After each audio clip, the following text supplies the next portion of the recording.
Olá, pessoal.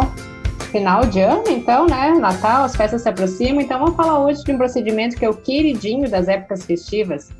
Sim, hoje o assunto vai ser Botox, que é o nosso último da lista de votação de vocês há um tempo atrás que a gente largou no nosso Instagram. Eu bem sei que não são todos os profissionais que podem estar aplicando a toxina botulínica, mas você que nos ouve pode ser um administrador de clínica, pode ser uma esteticista, pode ser qualquer outro tipo de profissional, que vai ter outros profissionais dentro do teu espaço fazendo esse tipo de serviço, então eu acredito que é um assunto que cabe a você também. É aquela história, você tem que saber fazer para saber mandar, né? Eu sou Cristiane Locatelli, biomédica esteta, e eu vou tentar em alguns minutos descomplicar a toxina botulínica para vocês, tá? Tá bem resumido porque realmente é muita coisa, é muito assunto, eu não tenho como estar aprofundando as questões de aplicação e tudo mais. Quem me acompanha então aqui é o Gabriel, trazendo as curiosidades, as dúvidas e os números que envolvem o procedimento. Olá, Gabriel. Oi, Cris. Olá, descomplicados e descomplicadas. Claro, é um tema que não vai ser tão abrangente como a limpeza de pele, mas que ainda assim gera muita curiosidade, principalmente nas pessoas que estão considerando essa aplicação também, né? E durante o programa, Cris, eu vou querer que tu comente sobre uma certa má fama até que o Botox acabou adquirindo ao longo dos anos. Acredito que por um lado pela má aplicação e por outro por uma confusão com outros procedimentos estéticos ou cirúrgicos até, onde a pessoa até dizia: "Ah, tá cheia de botox na cara". Mas vamos deixar isso para algum momento durante o programa e eu vou deixar uma informação quentinha aqui para os nossos ouvintes mais fiéis, que eu sei que eles escutam praticamente todos os episódios, que vamos ter um presente de Natal saindo aí nos próximos dias, para que fiquem ligados. Eu ainda não coloquei nas redes sociais nem nada, mas ele já tá prontinho e vai sair daqui alguns dias ou daqui algumas semanas, mas antes do Natal ele vai sair, então fiquem ligados. E para começar, Cris, como tu já comentou, não são todos os profissionais que podem fazer a aplicação do Botox, então explica para nós quem poderia fazer. Certo, ontem eu já quase larguei um spoiler, né? Eu fiquei tão empolgada que eu já consegui tirar tempo. Quem são os profissionais, tá? Hoje, então, quem tem a permissão dos seus respectivos conselhos de classe são os médicos, biomédicos, dentistas e farmacêuticos. Os enfermeiros, me parece que eles continuam na luta, então, pela possibilidade de trabalho na área estética, da que foi revogada a permissão deles. Mas, em princípio, são esses os profissionais que podem estar realizando a aplicação do Botox, a toxina botulínica. Certo. E como a gente sabe, então, todas as técnicas também têm uma história. A gente até já comentou várias outras técnicas, a gente sempre puxava uma história ali no meio para saber como ela surgiu. E com o Botox também acredito que seja assim, né? Então explica para nós o que é a toxina botulínica. Sim, sempre tem uma história por trás. A gente sabe que a grande maioria, se não todos os tratamentos estéticos, eles tiveram antes uma abordagem terapêutica, e com o Botox não iria ser diferente, né? A história, então, nos conta que por volta de 1817, o alemão Justin Kerner, ele descobriu os primeiros sintomas do envenenamento botulínico, que na época era chamado de veneno de salsicha, já que do latim salsicha era botulum, alguma coisa assim, né? Porque essa toxina ela era achada frequentemente nos produtos cárneos mal preparados. Meio século depois, então, foi considerada uma toxina, e em 1897, a bactéria Clostridium botulinum foi cultivada por Van Ermegen, e o bloqueio neuromuscular como mecanismo de ação, realmente, ele foi elucidado, foi descoberto todo o mecanismo em 1949. Já em 1960, então, a gente foi conhecido o pai da toxina, que é o Alan Scott, que ele estendeu seu uso em primatas e ele fez a primeira injeção em humano com estrabismo, né, que era feito no estrabismo justamente para fazer o relaxamento da musculatura e a pessoa não ficar mais estrábica. Já na estética, a gente tem um relato do primeiro uso no tratamento de rugas de expressão causadas pela mímica em 1989, e aqui até foi o caso que tinha dois médicos, um casal de médicos, e eles aplicavam a toxina botulínica para blefaroespasmos, e aí, então eles descobriram descobriram não, viram, né, na prática clínica, que melhorava muito as linhas de expressão, os pés de galinha, né? As famosas linhas ao redor dos olhos. E ali acabaram estendendo, então, para outras questões estéticas. O Botox tá? Ele é a primeira marca comercial da toxina botulínica. Ele é uma toxina produzida por uma bactéria. E assim como existe o Omo, existe o Nescau, acabou ficando o Botox, que foi o nome da primeira marca. Eu tenho que confessar que eu adoro essas histórias do surgimento dos procedimentos estéticos. E eu não fazia nem ideia que, pra mim, Botox era o nome do procedimento, pra ser bem sincero, eu não fazia ideia que era como se fosse o Nescau, né? Que a gente fala Nescau pra chocolatado. Então explica pra nós que marcas existem no mercado e quais as diferenças que tem entre elas. Certo, vou explicar, mas isso é bem comum, né? A mesma coisa que a gente explicou no programa de microagulhamento, né?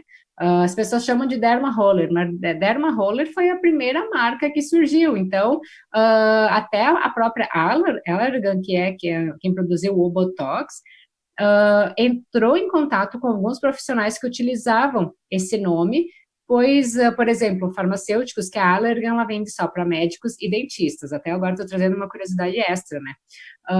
Médicos e dentistas. E os outros profissionais, eles estavam entrando nas redes sociais, dizendo que era para remover todas as publicações que tinham o nome Botox, para não sofrerem uma ação, porque eles só poderiam estar utilizando o nome Botox se utilizassem o produto também. Então, a gente tem que ter esse cuidado. A gente chama o quê? De toxina botulínica. Claro, não é uma coisa tão impactante como o Botox, mas muitas pessoas já estão conhecendo em função que a gente tem mais informações, né? Quais são as marcas que a gente tem? A gente conta com o Botox, que é uma toxina onabotulínica, o Dysport, que é uma abobotulínica, e o Xiomin, que é uma incobotulínica. Eles mudam também a questão dos recipientes, um é com lactose, outro é com albumina e tem com glicose também. E a gente tem o Botulift, o Prosigni e o Botulin. Todas elas vão agir sobre o SNAP25, quer dizer, que é uma proteína intracelular fundamental para a transmissão das vesículas sinápticas. É a molécula alvo da toxina botulínica tipo A, tá?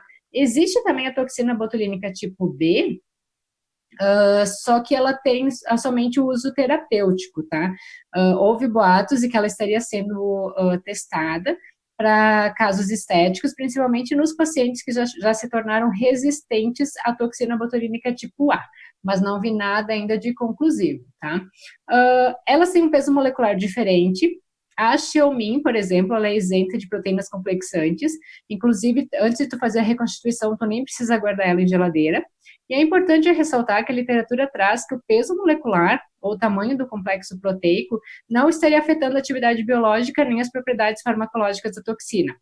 Muda também a questão do halo de ação. Por exemplo, a Dysport, ela tem um halo de ação maior do que o Botox. Então, tu acabaria aplicando em pontos um pouco mais espaçados. E tem também a questão, o quê? As unidades. Botox é unidade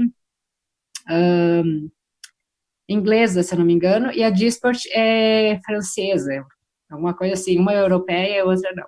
E daí, para te igualar, na diluição, tu tem que fazer uma diluição diferente. A Dysport é a única que faz a diluição diferente das outras toxinas, apenas para te igualar as unidades. Olha ali, quanta informação interessante, né? E já entrando um pouco na parte prática, vamos supor que chegou um paciente interessado em receber a aplicação da toxina, né? Quais seriam as possíveis regiões que ele poderia aplicar? Certo, vamos considerar somente as aplicações estéticas, tá? A gente sabe que existem as terapêuticas que pode ser feita em braço, enfim, em outras regiões, mas as estéticas, tá? A gente pode utilizar em terço superior de face, que seria a região frontal, a região da glabela, que aqui é entre os olhos, e o orbicular dos olhos. De terço médio, então, a gente tem as linhas nasais, quem faz muito aqui o coelhinho, e de terço inferior para as linhas de marionete, onde a gente pode suavizar o depressor do canto do lábio, não fica puxando a boca para baixo. As linhas periorais, que tem aquele código de barra, a gente consegue também estar suavizando, só tem que cuidar a profundidade para te não paralisar muito o movimento ali da boca, tá? Marcas no queixo, que tem aquele queixo mais com aspecto de casca de laranja, tu consegue estar suavizando e não fica tão marcadinho.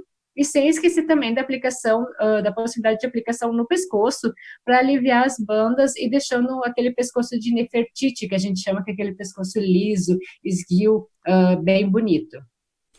Aqui veio uma diferença bem legal, porque as pessoas às vezes associam aquele bocão também ao Botox, né? E na verdade, a toxina, na verdade, vamos falar da forma correta agora, a toxina botulínica. E na verdade, o bocão é o preenchimento, né? Sim, justamente. A pessoa só, cheio de botox, assim como tu comentou lá no início. Mas a boca, o aumento da boca é o preenchimento. Até existe dois pontinhos aqui no lábio, onde que tu consegue, tu aplica no músculo e tu projeta um pouquinho mais o lábio para fora. Mas não tem aquela capacidade de volumização. Lábio volumoso, grande, não sendo de genética, é preenchimento com ácido hialurônico. Olha ali. Para diferenciar bem os dois tratamentos. E considerando que a toxina botulínica, Cris, vamos considerar que ela é um medicamento, como acontece o mecanismo de ação dela? Certo. De forma bioquímica, a toxina botulínica tipo A ela é uma estrutura complexa de peso molecular de 150 kilodaltons, tá? Sendo duas cadeias, uma leve de 50 kilodaltons e uma pesada de 100. E elas são unidas por uma ligação de sulfeto, essa ligação ela é interrompida após a aplicação da toxina, que vai estar inibindo a liberação da acetilcolina nos terminais nervosos motores, levando a uma diminuição da contração muscular. Até que eu lembro muito bem das aulas de fisiologia, que é como se fosse, eu tinha um videozinho, como se fosse um braço, assim, onde que tinha ali a ligação neuromuscular, havia a liberação da neurotoxina e ela jogava, assim, ó, o músculo para frente para fazer a contração, para fazer um movimento, né?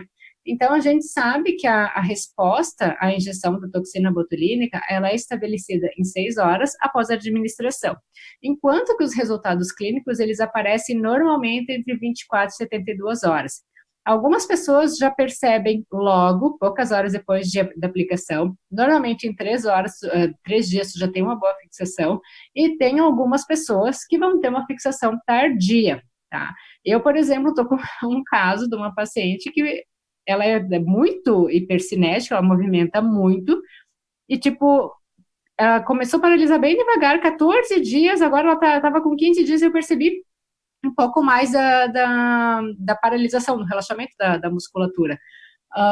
Mas ele já foi um caso que eu estou desconfiada de não ter feito a pega. Ó, já vou trazer uma curiosidade. O que a gente deve fazer nesse ponto? Excluir o uso de algumas medicações, né? Mas principalmente o zinco. Então, o que eu fiz? Pedi para ela suplementar o zinco e vamos fazer então uma nova aplicação.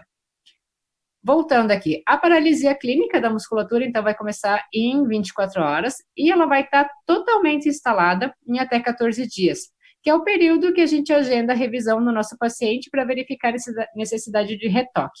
Eu gosto de chamar esse retorno realmente de revisão. Eu não chamo de retoque porque senão ela já vem com aquilo na cabeça que tem que aplicar mais. Mas nem sempre tu vai ter a necessidade de fazer algum ponto realmente de retoque. Então, chamem esse retorno de retorno mesmo, ou de revisão. Fica muito melhor assim para o teu paciente já não vem com aquela ideia, tu vai colocar mais toxina em mim.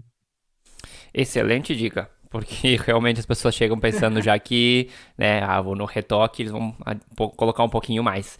E agora eu acredito que vem uma pergunta muito comum, que é quanto tempo costuma durar o efeito do Botox, se ele é irreversível, Cris. Pois é, assim, é uma coisa que a gente estava discutindo até. Antigamente era certo, tá? De 6 meses de durabilidade. Hoje, em bula mesmo, tu pode pegar a bula de qualquer toxina e para a paralisação de rugas hipercinéticas e tal, linhas frontais, vai estar de 3 a 6 meses. A gente sabe como a indústria farmacêutica é forte, a gente sabe como é que as coisas funcionam. Enfim, de 3 a 6 meses, tá? De forma fisiológica, a duração do bloqueio muscular, ela vai variar de 2 semanas até 6 meses. Deixa a pessoa aplicar e durar 2 semanas, mas pode acontecer, tá? Depende muito de fatores individuais, da dose e da orientação pós-bloqueio. A gente tem que cuidar principalmente que a pessoa não tome relaxante muscular, não tome nada à base de AS, que o AS ele promove um afinamento, afinamento de forma grosseira, até tô falando, mas enfim, um afinamento sanguíneo, ele fica mais fluido, né, e tu pode ter perda de resultado. E pedir também que a pessoa não faça atividade física dentro das próximas 24 horas e não deite nas 4 horas subsequentes, tá?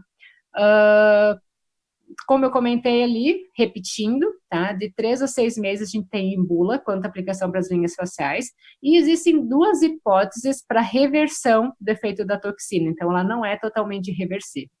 Primeiro ponto, a gente ter um brotamento do axônio e uma reinervação da musculatura, ou seja, vai ter uma nova junção neuromuscular surgindo, porque o nosso corpo é muito inteligente e ele sempre vai procurar fazer compensações. Então, tu bloqueou aqui, ele pode criar um novo brotamento, uma nova junção neuromuscular para conseguir retomar aquele movimento da musculatura.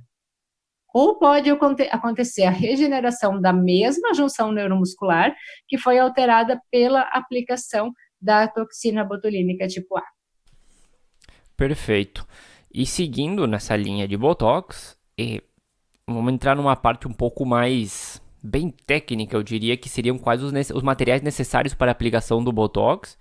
E outra dúvida que eu acredito que também posso responder junto é como que faz a diluição do Botox? Vamos lá, então, tá? O que que a gente precisa de material? Vamos considerar todos os necessários, tá? Até porque eu sei que tu vai querer dar uma ideia de alguns números aqui para o pessoal. Então, primeiro ponto, lençol para maca, touca do paciente, touca do profissional, ou se tu quiser usar aqueles turbantes, se tu for uma mulher, fica muito bonito também, tá bem alta. Máscara e um par de luvas do profissional, todos eles descartáveis. A toxina, propriamente dita, tu vai precisar. Soro fisiológico para fazer a diluição deve ser aquele de 10 ml estéreo 0,9%. Não adianta tu ter aquele soro de 100, 250 ml guardado em geladeira. Esquece. Tu vai estar contaminando, tá? O soro, ele pode estar contaminado aí dentro da tua geladeira, do teu frigobar. E a toxina, não esqueçam, ela é uma bactéria. Uma toxina produzida por uma bactéria pode ter contaminação. Seringa para o soro ali, para a gente fazer a aspiração dele. Uma agulha 22G para fazer a aspiração e diluição. Agulha 30G ou 32G para aplicação. Aqui eu gosto de usar uma que ela fica um pouco mais cara, que ela é de 4 milímetros, né? Ela é 32G de 4 milímetros, porque ela garante uma maior segurança e também um maior conforto na aplicação, porque às vezes aquela de 13 milímetros você tem que cuidar muito a questão da profundidade. Se tu tiver uma paciente mulher, que é a maioria, elas acabam vindo maquiadas, então vai precisar de um demaquilante, algodão, o álcool, depois para fazer a asepsia da pele.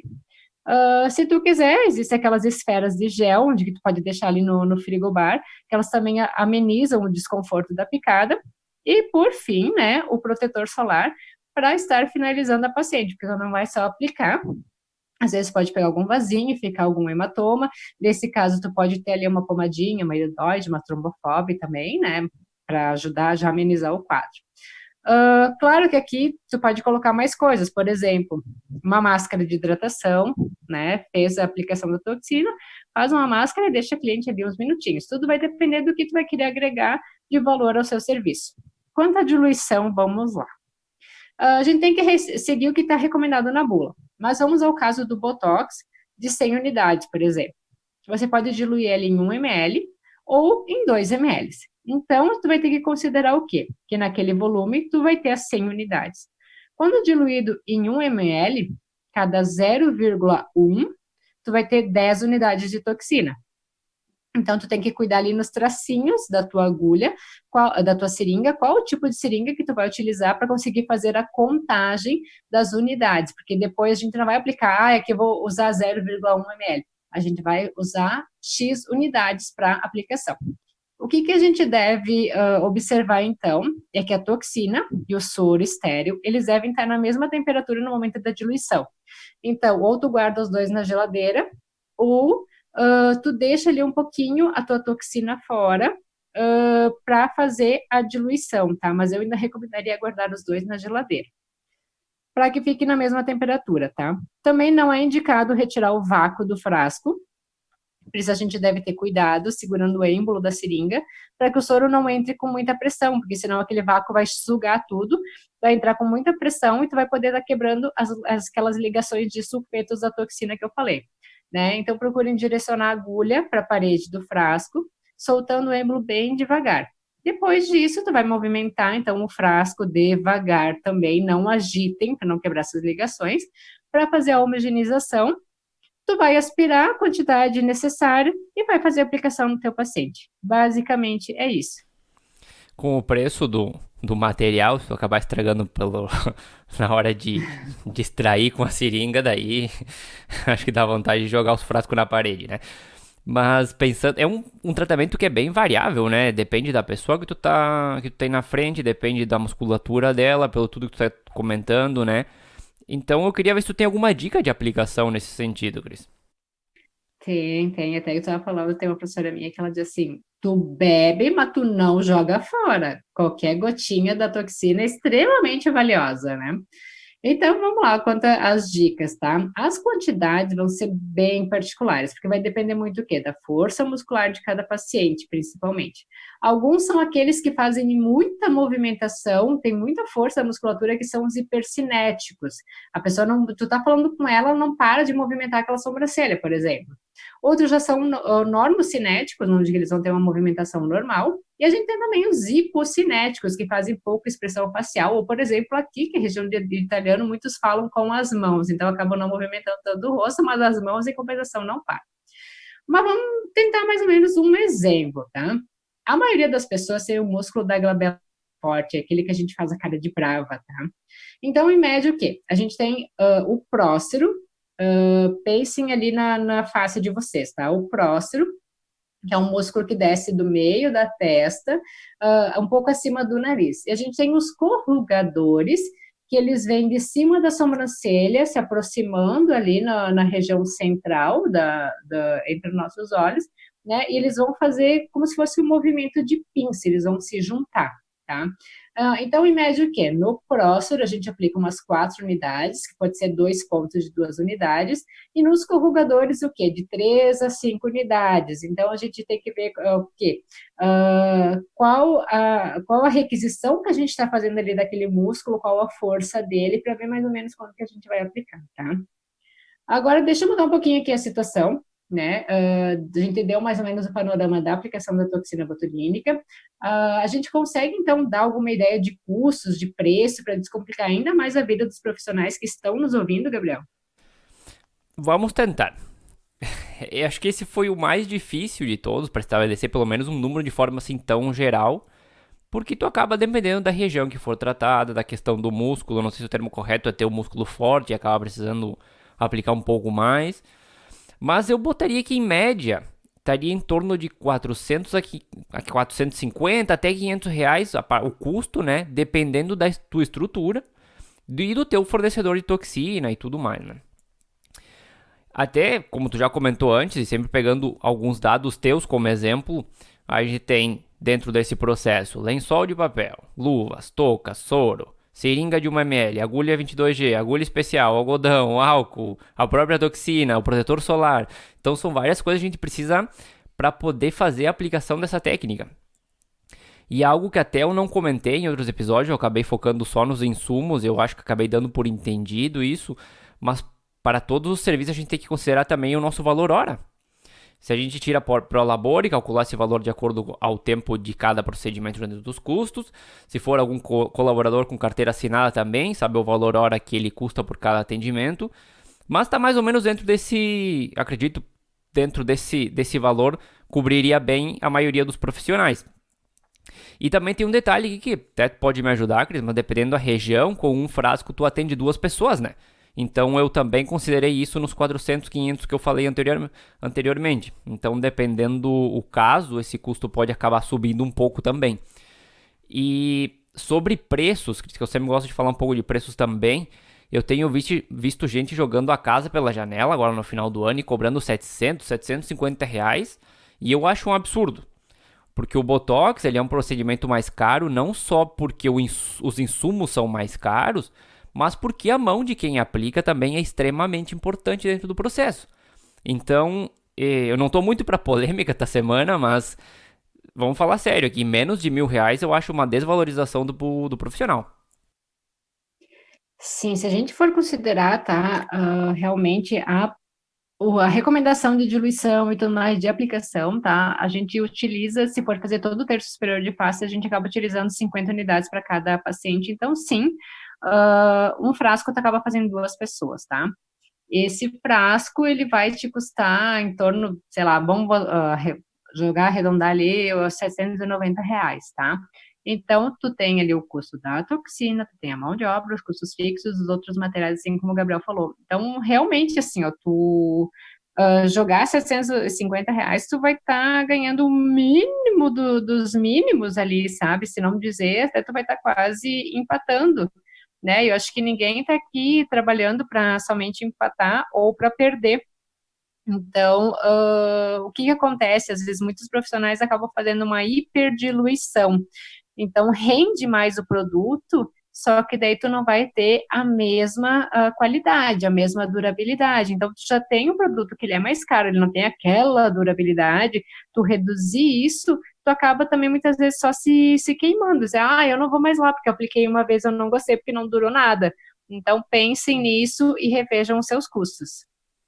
Sim, não, com certeza. E também é uma questão de valorização. A gente não pode ficar aqui matando o mercado só para conseguir mais clientes, sabendo que depois a gente vai ter problema, ou seja problema com o cliente, ou seja problema dentro do nosso negócio com a nossa parte financeira. Então, até os 500 eu acho que fiquei baixo. Pode ser que alguns profissionais botando no papel ali, acabe chegando a um custo de 550, R$ 600, dependendo da estrutura que tenha. Sempre vai depender muito de cada caso.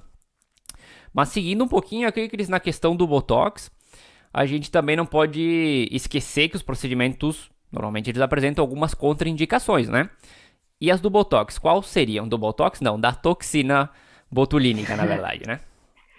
Sim, eu quero só fazer um adendo, já que a gente entrou nisso de valores, tá? Por exemplo, teve uma colega, uma concorrente, enfim, que até já me falaram assim, como é que tu cobra tudo isso da tua boca se ela cobra R$ 600, né, para fazer uma boca com preenchimento, já que a gente também já abordou isso aqui. Só o meu material, se eu vou considerar o custo dele mais o frete, eu uso o Restylane, tá? Então, só ele já vai me custar em torno de R$ 600. Como é que eu vou cobrar somente R$ 600 para estar fazendo uma boca? Então, pense nisso na questão de não prostituir serviços, né? Infelizmente, tem gente que prostitui o mercado e acaba atrapalhando para todo mundo. Mas vamos, então, às contraindicações, tá? A toxina botulínica, ela é um medicamento de uso seguro, e a gente não tem relatos de complicações sistêmicas. Mas, como todo produto, ele deve ser administrado com cautela e de acordo com as indicações que vêm em bula pelo fabricante, né, pelo laboratório. Então, a gente não deve usar em gestantes ou lactantes. Eu até considero, assim, a questão das lactantes o quê? Passou aqueles 6 meses, o período da amamentação exclusiva, eu até faço, tá? Fiz em mim também e não vi problema. Pacientes com infecção, com lesão de dermatoses ou herpes na área de tratamento, pacientes que sejam alérgicos a qualquer componente, então pode ser a lactose, pode ser a albumina, pode ser o succinato de sódio, ou então aquele paciente que usa bloqueador de cálcio ou os aminoglicosídeos, pacientes também portadores de miastenia grave, de esclerose lateral amiotrófica ou que tem algumas miopatias, que são doenças de musculatura. A gente não deve estar aplicando de forma alguma nesses pacientes.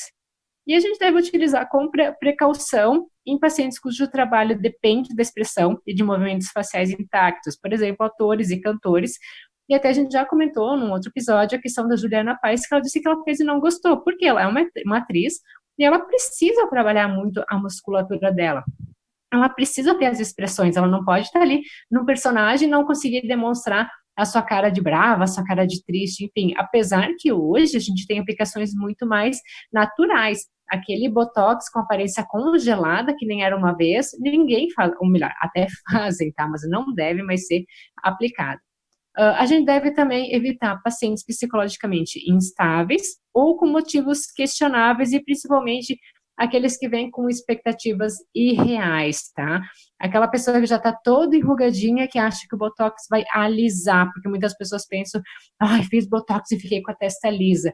Tu até tem essa impressão, porque tu não tá requisitando tanto ali a tua musculatura, tu não tá forçando ela, tá? Mas o Botox, ele não tem essa capacidade de alisamento na nossa face. Então, cuidem e alinhem as expectativas com os pacientes de vocês. Pois é, antes de fechar aqui, até que tu já comentou um pouquinho, eu queria perguntar pra ti por que acaba ficando um pouco essa fama do Botox de... Antigamente as pessoas viam alguém que parecia ter algum procedimento e falava, tá com a cara cheia de botox. E eu não sei se era porque, como tu comentou já, a aplicação era como muito forte antigamente, mas também acho que eles confundiam um pouco com a questão da plástica, né? Dava aquela puxada na pele e acabavam falando que isso aí era botox, então acabava tendo um desconhecimento também da população na hora de fazer essa análise. Não sei o que tu pensa dessa questão, Cris.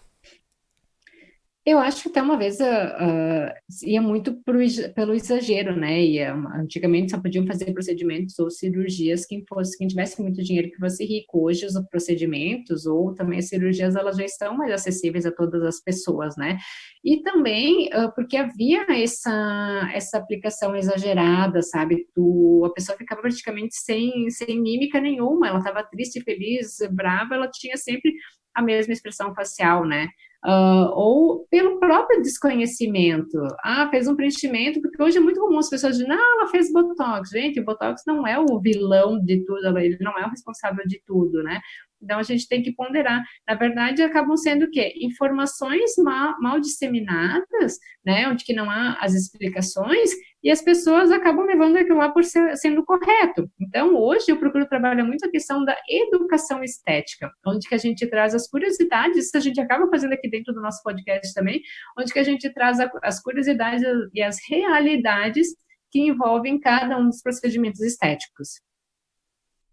Claro, entra um pouco também no que a gente comentou das pérolas da estética, que se alguém não escutou, tá lá no episódio número 19, pode voltar lá e conferir que alguns desses mitos que acabaram surgindo a gente abordou nesse capítulo.